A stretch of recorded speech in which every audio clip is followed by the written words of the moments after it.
Welcome back to our holiday special. This is part two. Part two, and this part's longer than the first one, but it's really good too.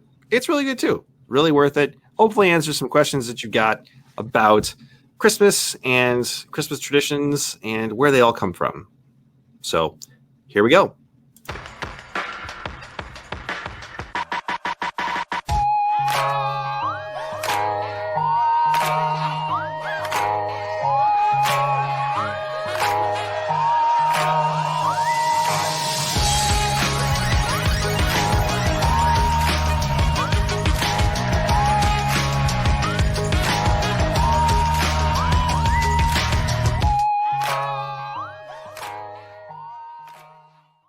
So here's a good question then. Why celebrate Christmas if we aren't required to celebrate anything? Well, obviously everyone likes to celebrate something, right? We have things worth celebrating, and nothing bigger we're celebrating than Jesus becoming human for us to take our place on the cross eventually. Yeah. Here's this great verse. This is a verse that we use with Christmas quite a bit. John 1, verse 14. John doesn't have an account of Jesus' birth, but this is what he says instead. And the Word became flesh and dwelt among us. And we have seen his glory. Glory is of the only Son from the Father, full of grace and truth. All right, so this is what we're doing as we celebrate Jesus' birth, is that this is a big deal. God coming and being one of us and living among us, enduring all of the things that we've done wrong, and finally enduring the horrible punishment that that God would put on him for us. Jesus was willing to do this for us, to die for us, and then rise again, so that we've got eternal life. And this has got to start with this is why our two big holidays are celebrating this, Christmas and Easter. Giving thanks to God for Jesus dying and rising, and giving thanks to God for sending his Son in the first place. Definitely worth celebrating for this. Yeah. So then here's the question that usually that will get brought up every now and then too with this, right? Yeah, our Christmas traditions just borrowed from the pagans. Not as much as people make it out to be. Let's put it that way. And in fact, not a lot. Really at all. Maybe the date, but let's talk about the date. Let's talk about the date. Yeah, so let's go through. What we've got is to kind of fill out our videos. We have a timeline of some Christian traditions, and we can talk about the date as we go through this. So the first date we've got on this is Jesus being born, which happened sometime in the year 5 or 4 BC. Yeah, and that's this. How did Jesus get born in the years before Christ?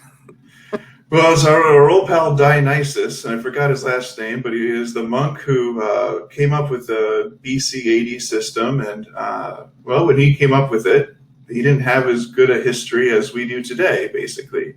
And so we know that Herod dies in, 4 BC? 4 BC, Herod the Great dies. Yep. The Great, right.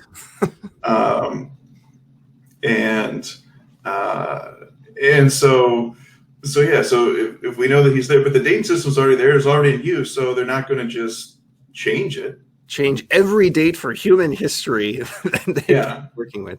And that was the dates were come up with, something like 400 years or so after this had all happened. So, really you consider that's only missing 1%, which is not horrible. Yeah. We should give him a break.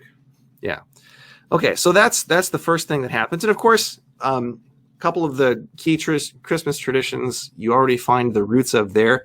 First of all, in God giving his Son for us, the greatest gift of all. And then, of course, the wise men, the Magi come, they bring their gifts. The angels sing their song, glory to God on high, right? And so you have some things that'll come up again later. They've already got roots in the account of what happened when Jesus was born. Okay.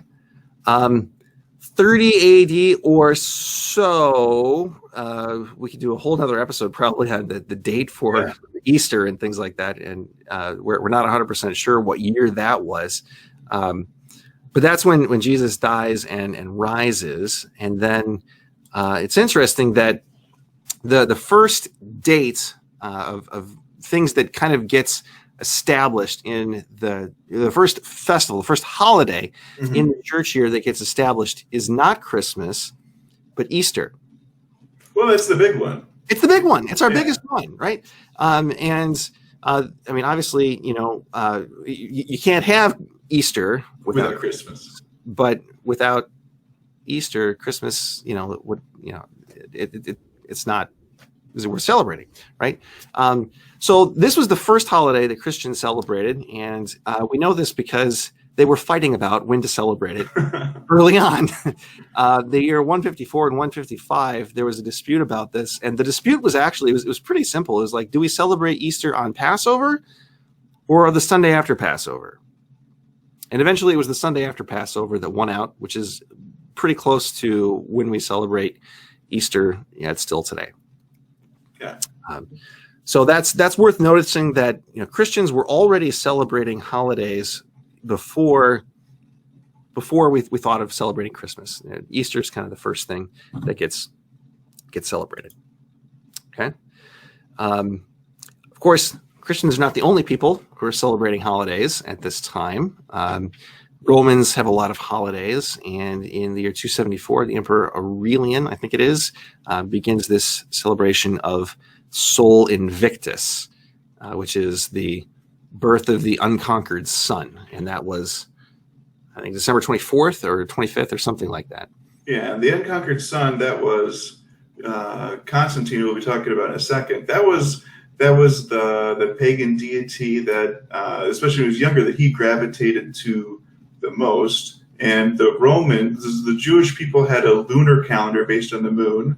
The Romans had a solar calendar based on the sun. And so the Sole Invictus celebration would be during the winter solstice, when you get the new sun for the year. And so there was, it's like a week-long celebration in ancient Rome for this. If you want, Roman emperors were pretty commonly, they would try to do things to make the people happy, and spend tax dollars making the people happy, and throwing big celebrations was one way to do that. And so that's part of where it's from. Sure.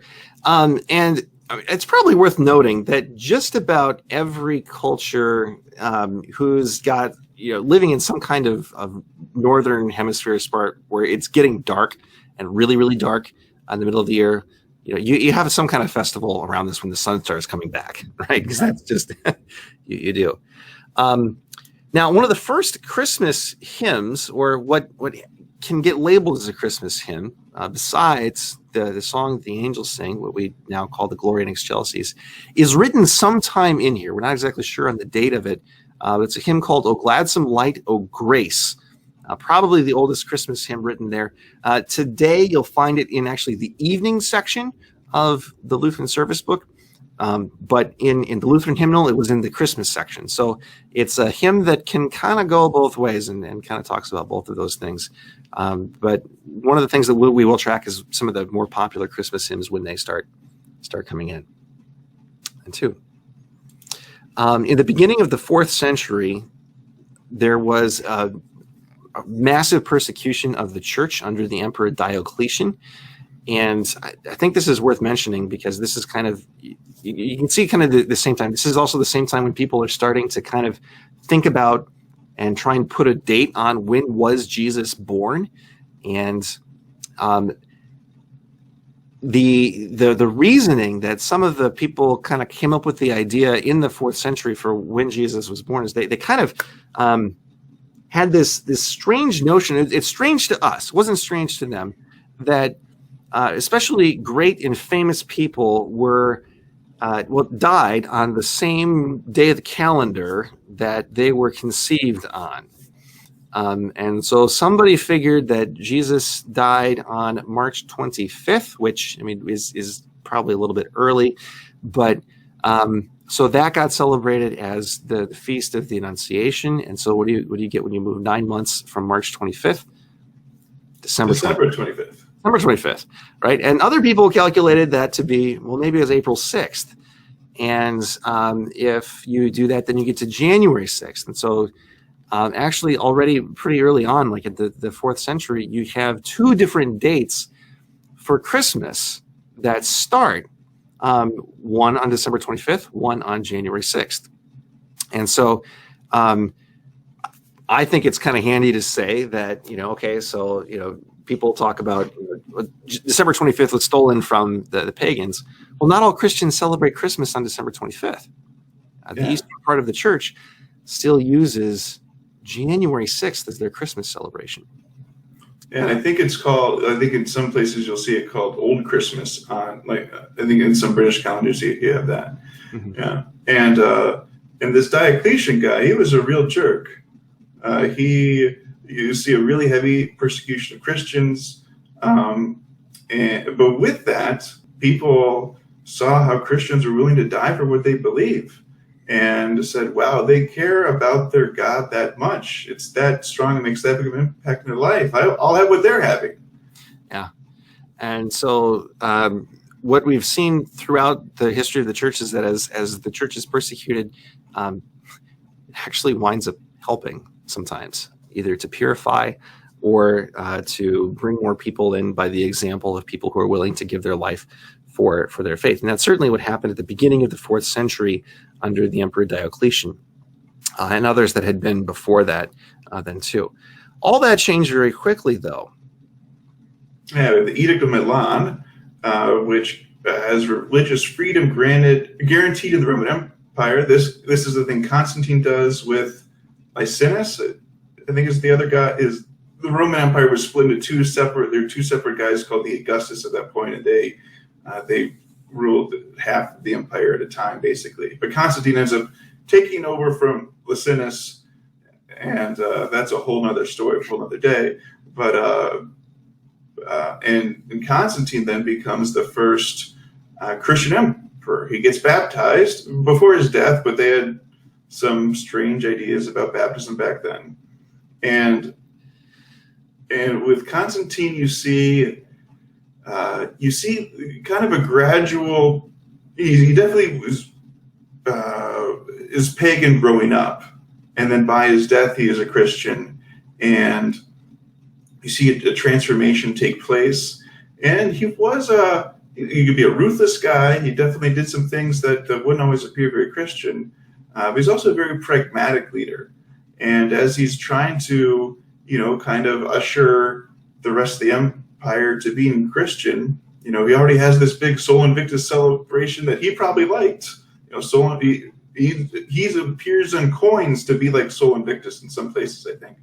And so he's like, well, I don't want to lose that celebration, but the Christians are kind of celebrating Jesus' birth here too. Birth of the Son. Hey, you could see him kind of the wheels turning there. Right. So this is where a lot of people kind of get this notion from, and kind of a lot of the sources that we've been reading on this say that you can't draw it one way or the other. I mean, it's not clear if this is just.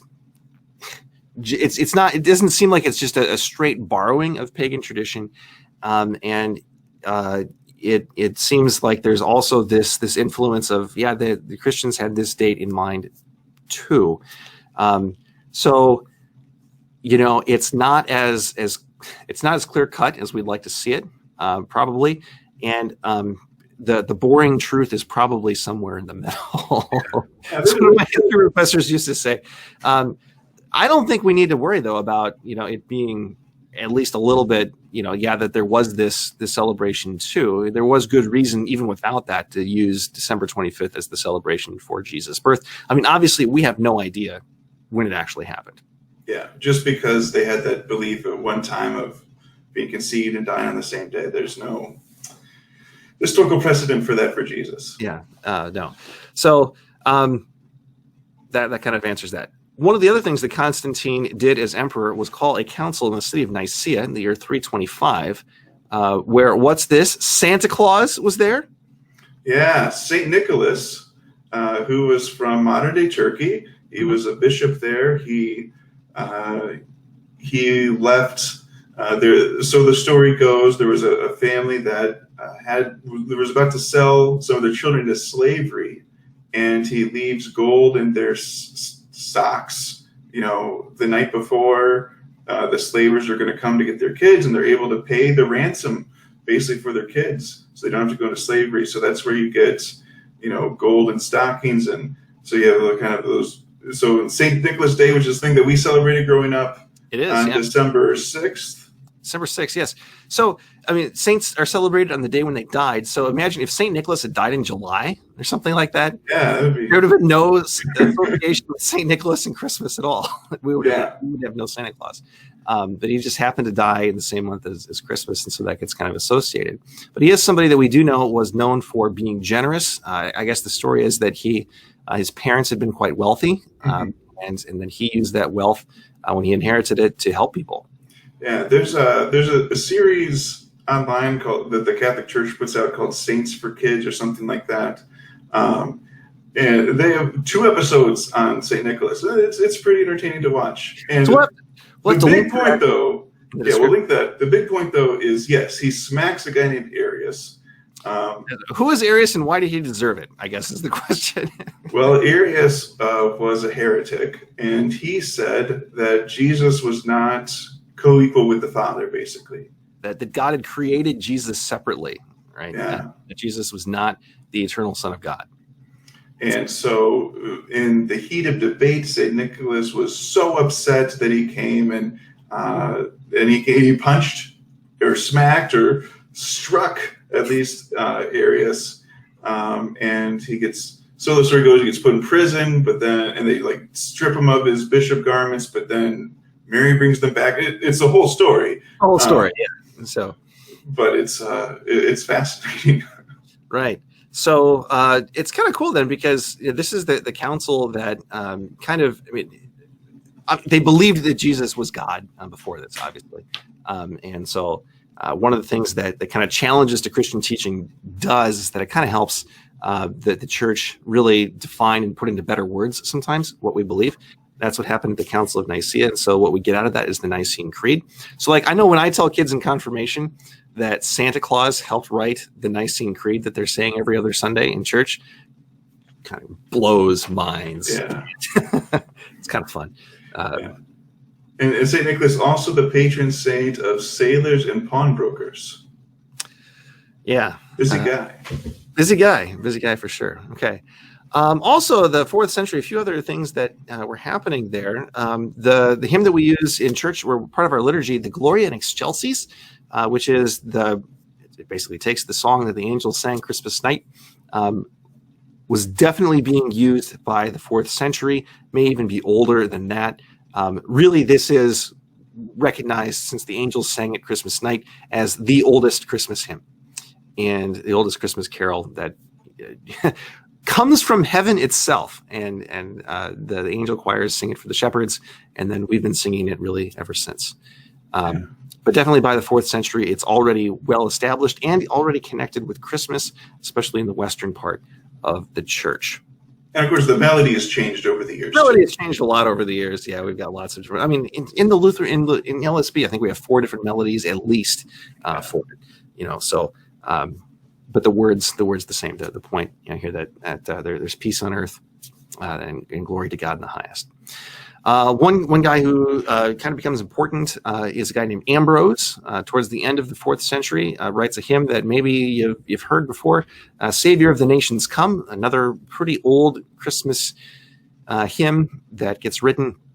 Ambrose is also one of the few Christian writers that kind of hints a little bit at some kind of connection between maybe these other pagan celebrations that have been going on and the celebration of Christmas, and saying that Christmas kind of was way better and kind of blows all the other ones away.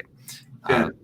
Here's verse 3 of that. My favorite verse. Here a maid was found with child, yet remained a virgin mild.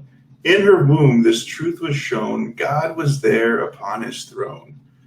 It just and it was translated into German by Luther. Of course, it's been translated in English. This is my favorite Advent hymn. It's a great one. Top 3. Yeah.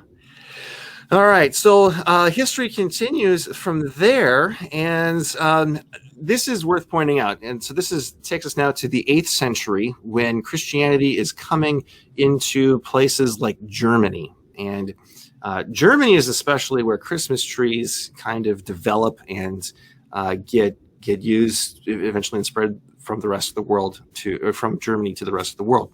But that was not an initial thing when Christianity came to Germany. So we know that the Germans kind of worshipped trees. In fact, there was one really, really big one called the Great Saxon Oath, where the Germans would worship Odin or Woden or whatever they were calling him then. And so here comes Boniface, who's this missionary who kind of is remembered for doing for Germany what St. Patrick did for Ireland and bringing Christianity to the whole country.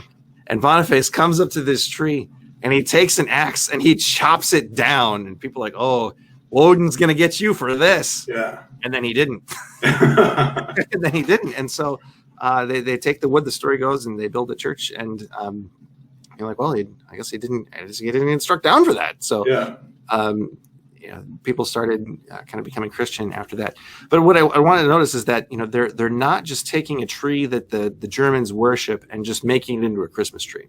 Yeah, there's centuries of separation between. There's going to be centuries of separation between Christianity coming into Germany and Northern Europe and Christmas trees developing. Okay, so there's a huge disconnect of some like 700 years, perhaps, that really happens before trees and celebration, especially of Christmas, come in again. Okay. Really popular hymn from the 12th century, O Come, O Come, Emmanuel, gets written. That's a great one because the tune just sounds old, like it comes out of a monastery from the Middle Ages. The great O antiphons. Great O antiphons, yes, where you have these different titles for Jesus that come up then too. Next one, this is pretty cool. During the Middle Ages, the paradise trees probably is one of the closest connections to a Christmas tree that kind of came or led to Christmas trees. They were part of these plays that they would have for the commemoration of Adam and Eve, and they would happen on December 24th. So what were these plays about, or what were they doing with this? Well, you have to remember, in the Middle Ages, not many people can read. And so when not many people can read, you use things like art and drama to teach people stories, right? You look at a cathedral in the Middle Ages, and there's so much more artwork than we see in a lot of churches today, because it has that purpose. It's there for teaching, and then and so with that, guilds and stuff would sponsor these plays, and there weren't plays about anything else. There's basically all biblical, and so yeah, that's where it gets started. If they're doing it on the 24th, you already have the tree with the red ornaments, for the fruit. Well, that could be a start where we start having Christmas trees. Yeah, and so that's one of the reasons why we think we have red balls that are colored balls that hang on trees, is because you have these. It's because remembering the tree of the knowledge of good and evil back from Genesis here. And the beautiful thing that then with Christmas is that God is reversing this curse that comes in Genesis chapter 3 with Adam and Eve by sending his son for us to take that curse upon himself. So it's actually a really nice connection with the Christmas tree. And then you connect that then with the tree of the cross and how God reverses that, where you have a tree, the tree looks good, the fruit looks good, but then the tree of the cross, it's ugly. Yeah. And that's what saves you. And so you get a nice tree connection there from that too. All right. Martin Luther comes along, and more Christmas traditions get added, and Christian and Christmas hymns then too. He writes a few more of them, and other people who are contemporaries of him write more of them too. Yeah, the famous one is in 358 in our Lutheran service book, "From Heaven Above Earth I Come," 15 verses long. 15 verses long, yeah. 15 verses long. And one time I joked to my class, and we have to sing all 15 verses before we can open our Christmas presents. And they're like, okay. And that's what we did. Yeah. And the story with that one is actually cool because Luther used that as a way to teach his kids that he had, like, the first verses of that hymn are the angel coming and singing to the people who were there. And so he actually had somebody come in as an angel and sing those verses, and then everybody else respond with the rest of it then too. A couple other traditions that get, apparently the tradition of putting lights on a Christmas tree gets added to that. It gets started with him somehow. I couldn't find anything in his writings about it. Maybe somebody else can.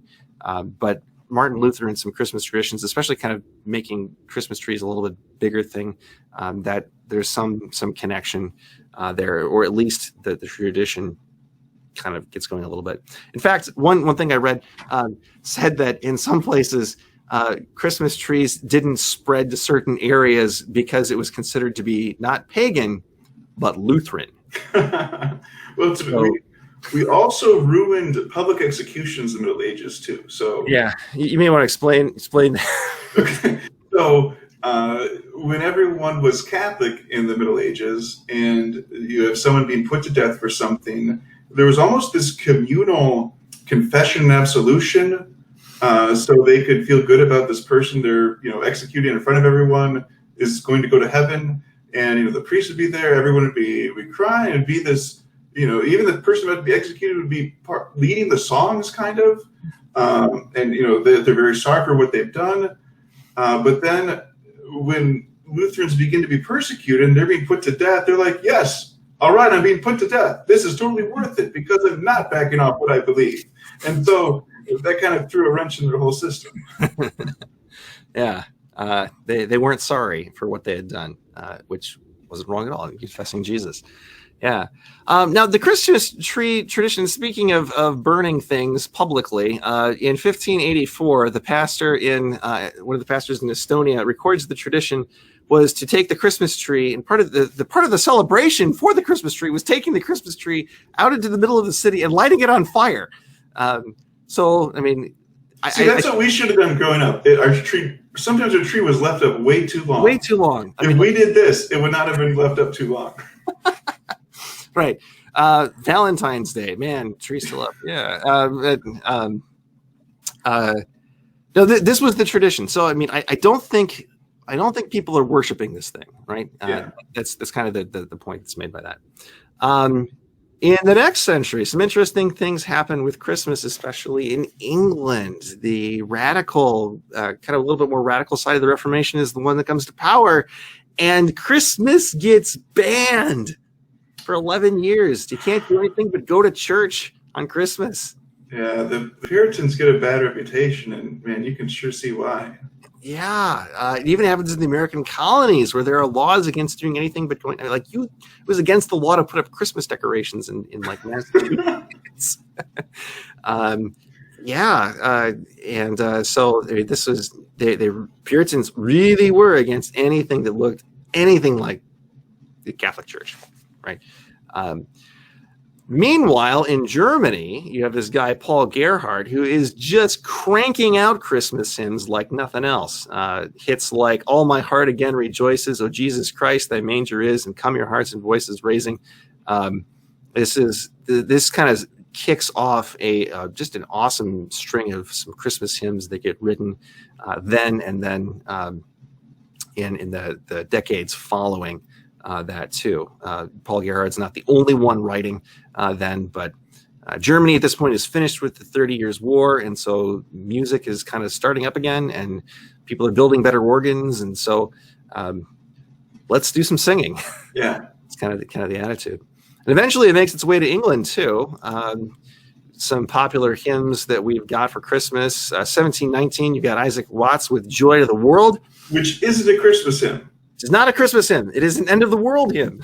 Yeah, but there's not an apocalyptic section in the hymnal. So there's not. Yeah, it's a paraphrase of Psalm 96, and a lot of Isaac Watts hymns are actually just paraphrases of psalms.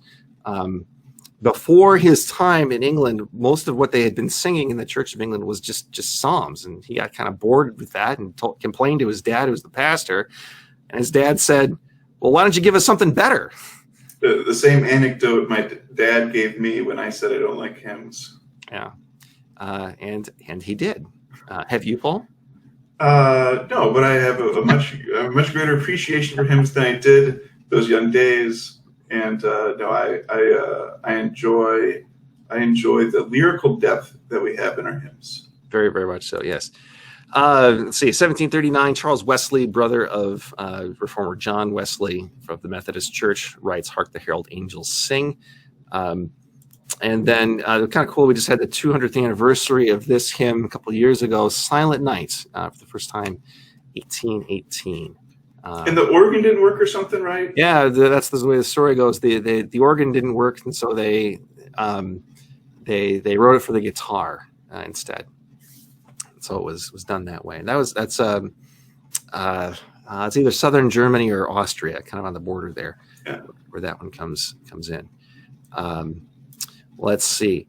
Also in the 19th century, over in England again, you have Queen Victoria, who I think comes to the throne in 1837, reigns for a long time, well into the 20th century.